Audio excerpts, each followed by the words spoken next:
All right, joining in on this conversation now is Mike Brown. Mike is a law enforcement veteran and a firearms instructor and criminal justice lecturer. Mike, thank you so much for being with us. You certainly know guns. You certainly know gun safety. What do you like about this? What concerns you?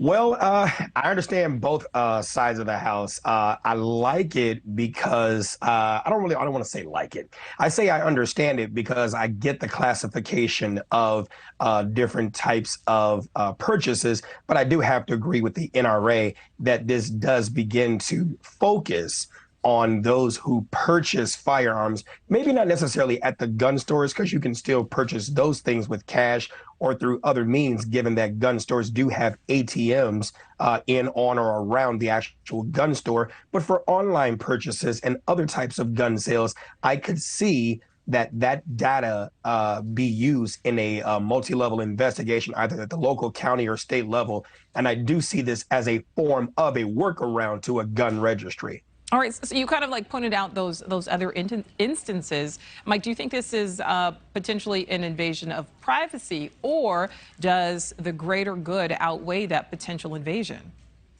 I can see it being construed as an invasion of privacy, but it's not going to stop anything. It's just going to make an investigation easier in certain respects. But like I've said before in plenty of media outlets, you're not going to be able to criminalize ingenuity. And this is just another political workaround to avoid talking about the real issues, human behavior, and what motivates people to get to that trigger point where mass shootings are possible. Well, so Mike, speaking of that, I mean, you have a law enforcement background. We talked about at the top of this. Do you think this could potentially help authorities prevent another tragic mass shooting before it is too late, before we hear the thoughts and the prayers? No. And here's the reason why. Who's going to monitor it? Who's going to monitor it? You know, I could see this being used to have a lot of law enforcement agencies, provided they have the manpower, knock at the doors of various people. But take, for instance, a situation that just happened in Illinois in the month of August this month, last month, 1,800 people had their FOID cards and concealed carry licenses revoked by the state police in respect to what happened in Highland Park under 8F of the FOID Card Act, a mental health prohibitor. Not one state trooper, not one police officer has been by to visit any of these alleged people that have clear and present danger. Law enforcement doesn't have enough people for what they're trying to do. And so this is just another workaround for, in the event something happens, they'll be able to easily find this person. But I don't know if it's going to prevent anything, because most active shooters typically self-delete. And you mentioned there something I also want to touch on, the fact that you said we just don't have enough law enforcement personnel. You know, we hear story after story of guns being used for crimes that don't actually belong to the person who committed the crime.